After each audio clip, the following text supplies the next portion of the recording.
You are in for a treat. Travel safe. My goods are crafted with great care.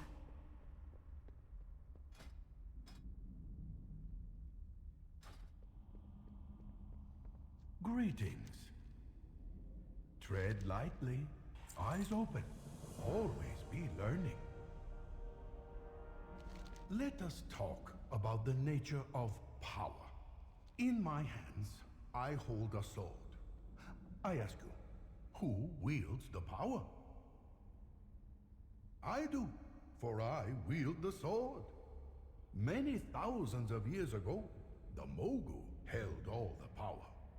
They ruled this land with fists of iron. But as their empire grew, they needed a way to police. They used the powers of the veil and their own flesh-warping magics to twist and shape a race of ferocious lizards into a living weapon. They created an army of Sorok, bloodthirsty savages created to enforce the will of the Emperor. But there is a problem with creating a living weapon. Do you see? Who now wields the power? The heartless Sorok, even with their tiny lizard brains, soon realized the truth of their position. They killed the enemies of the Mogu. Then they killed the subjects of the Mogu. Soon, they started killing the Mogu themselves. The Mogu Emperor then ordered all of the Sorok to be purged. He tried to wipe out their entire race, to no avail. They still plague Pandaria to this day. So you see, power is easily taken, but should not be lightly given.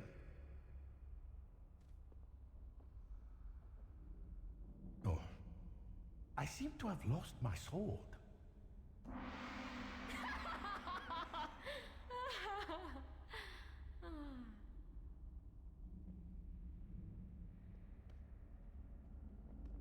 Jade Serpent guide you. How does today find you? Farewell. One day, a father grew tired of his young cub's misbehavior. You act just like a hosen, the father scolded. Still, his son misbehaved. To teach him a lesson, the father dragged the cub out to the forest to watch how the hosen live. Do you see what the hosen are like, he asked. Do you want to live like that? The hosen are quite lively indeed. A short-lived race. Few hosen survive past their 20th birthday. Their leaders are all 14 or 15. How mature were you at 14 years old? Meditate on that. Afterward, the father asked his cub what he had learned. I learned that we work and toil on our little farm, but that the hosen have the whole world as their garden, the cub said. I learned that we squint by the light of a single candle, but that the hosen enjoy the light of the stars. I learned that I go to school every day, but that the hosen learn by doing. And the cub concluded, I should very much like to live like a hosen. Who then was the wiser, the father or the cub? That, my friend, is for you to decide.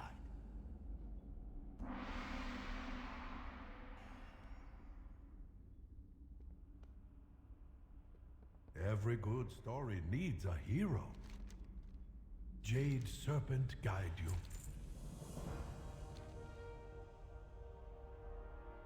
Great events often have humble beginnings.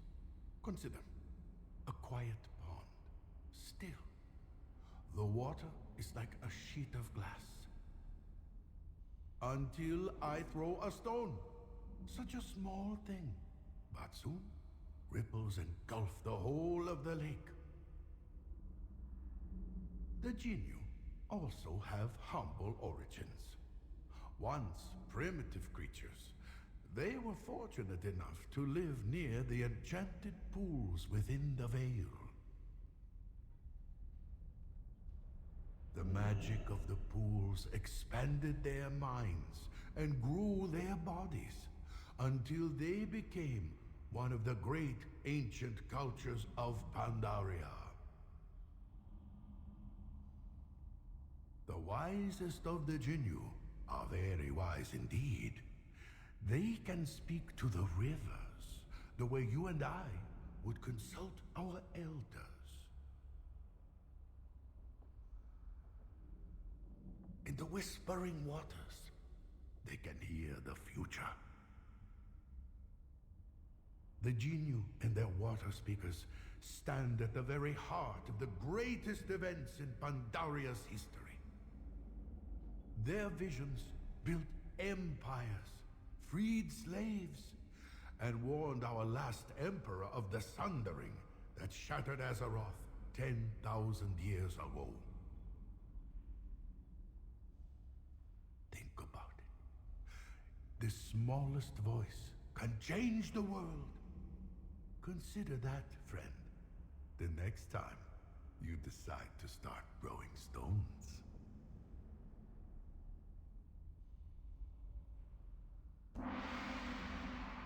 It needs a hero.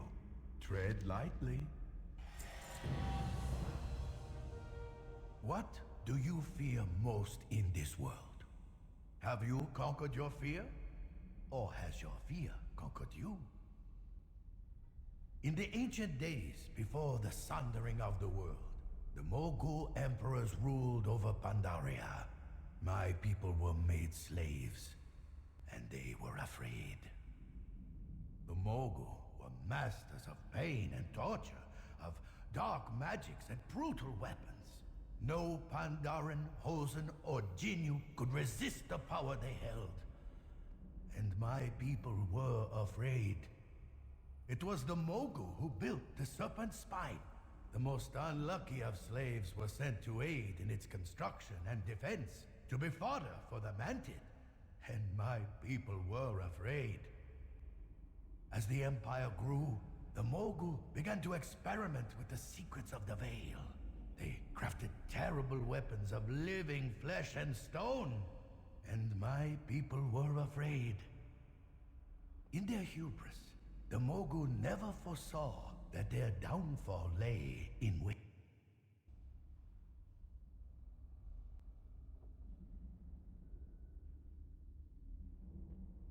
And was no longer afraid.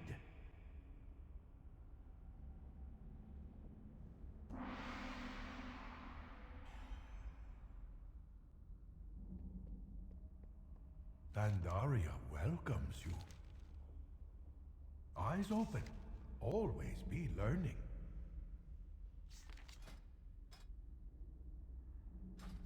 Hello. Farewell. Every good story needs a hero. What is the source of your power? Think carefully before you answer. Many adventurers point to their weapons, or their equipment, or to tomes of arcane might. Long ago, when my people were slaves of the Mogul Empire, we were forbidden from carrying any weapon at all. We were not fighters, and no one believed we could fight the Mogul without magic and steel until Kang, the Fist of First Dawn, opened our eyes. One day, the beloved monk issued a challenge to his fellow slaves. "Hit me!" he called out. Surprised, the beleaguered Pandaren slaves tried to strike Kang. One by one, they failed. For he intercepted their blows like a dancer and sidestepped their attacks like a reed in the wind. "Our backs are hardened by the whips of the Mogul," he told them. "Our arms are powerful from building their fortresses. Our minds are sharp from working alongside our enemy. You think the Mogul are stronger? I say we are their strength. The farmers, the bricklayers, the shepherds, the smiths, they all bowed before Kang. Teach us, they said. Teach us to fight. And when they rose as warriors. Your voice, your hands, these are the tools of true heroes. Use them well, and you can change the world.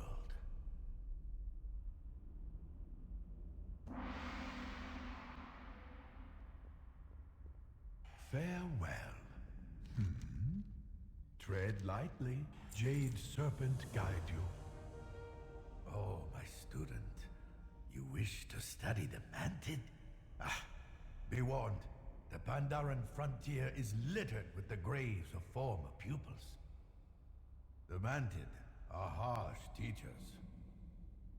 Every generation, the Mantid swarm the Serpent Spine Wall in great numbers. They murder many Pandaren, so we kill many times their number in return.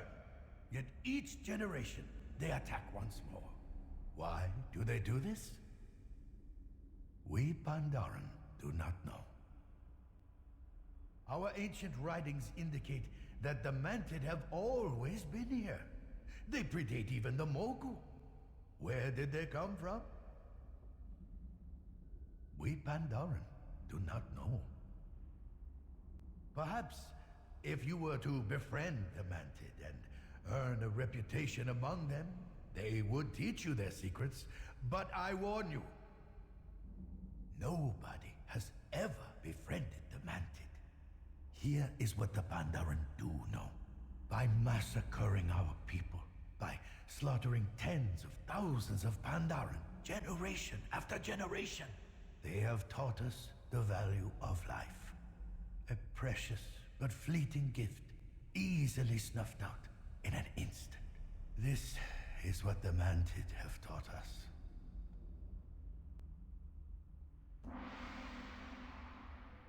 Eyes open.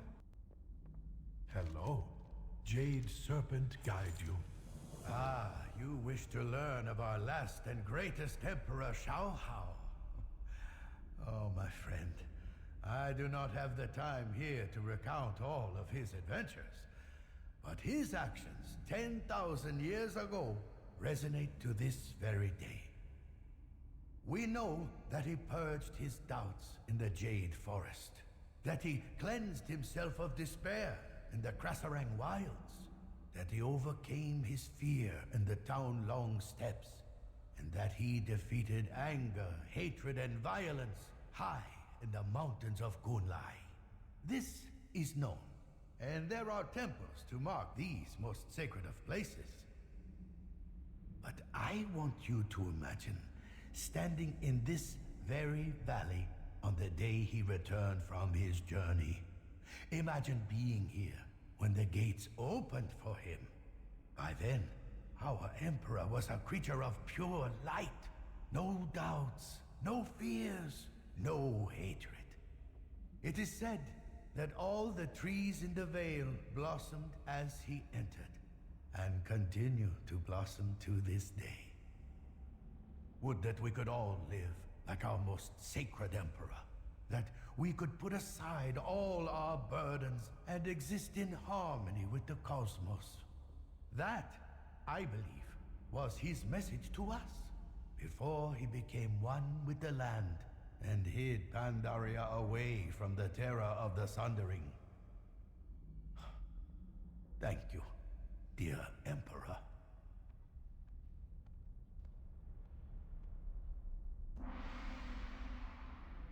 Eyes open. Always be learning. Farewell.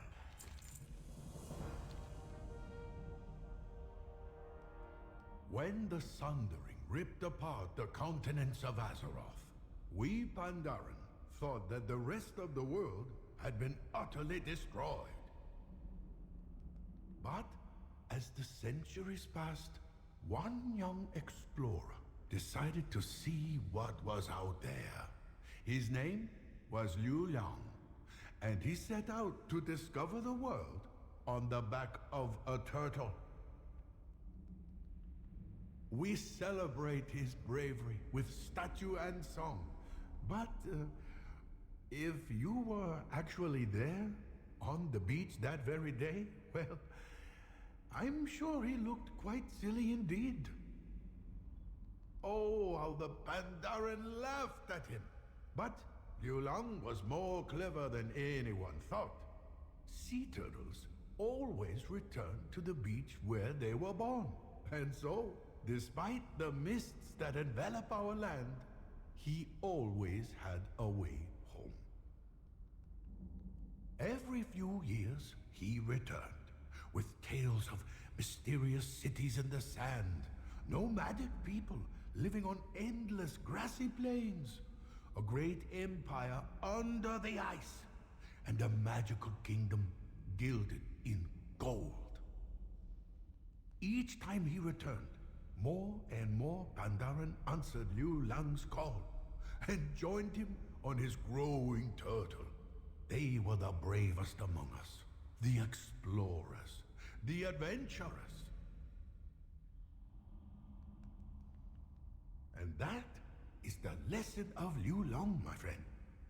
Everyone always laughs at the explorer. They always laugh until he returns.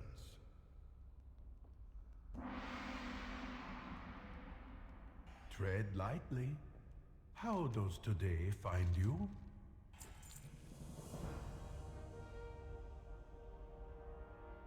It is said the god King Rastakhan, ruler of the Zandalari, lords over his mighty kingdom from a throne carved of solid gold.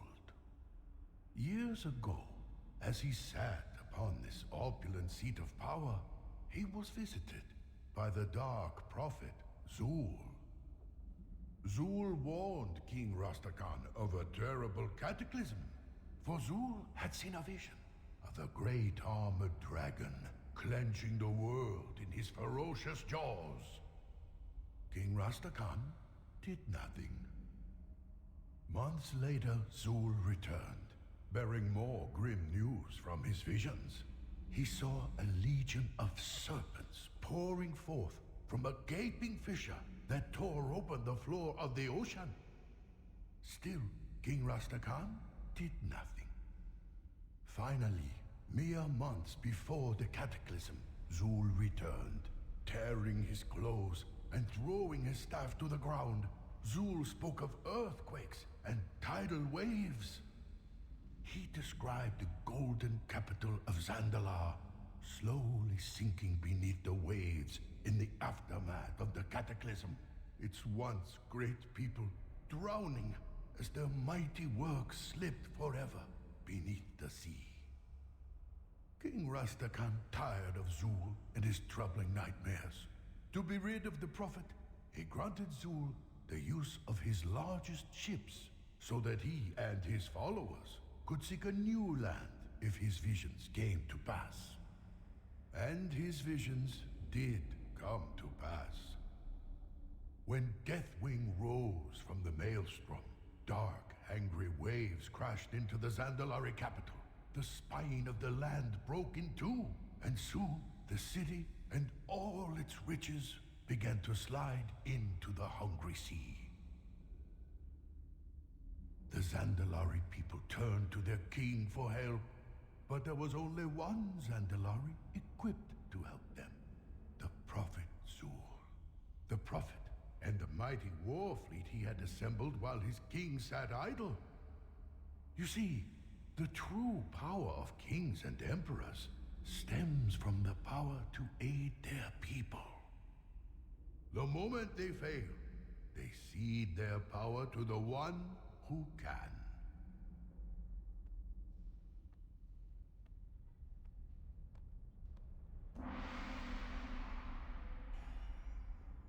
Pandaria welcomes you. Every good story needs a hero. The Mogu tell a legend about Le Shen, the Thunder King. It is said that he tore out the very heart of the Mogu god, and from that hateful act, he gained power over wind storm.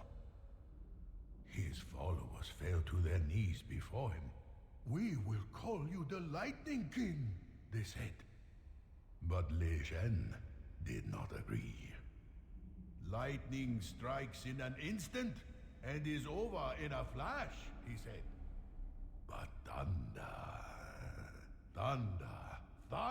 proclaims the coming of the storm.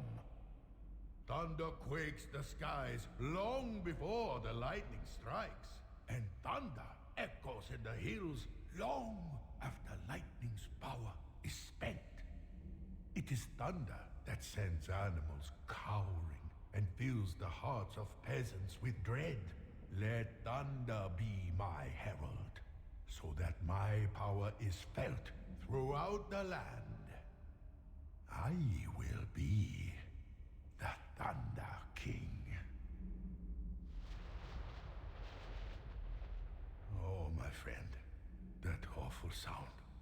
For 100 generations, the crash of thunder filled the hearts of Pandaren with terror. It is said that after the revolution, the Red Crane of Hope placed the rainbow in the sky, so that Pandaren would know not to fear the storms any longer. I do not see any rainbows today. Do you? Jade Serpent guide you. Farewell.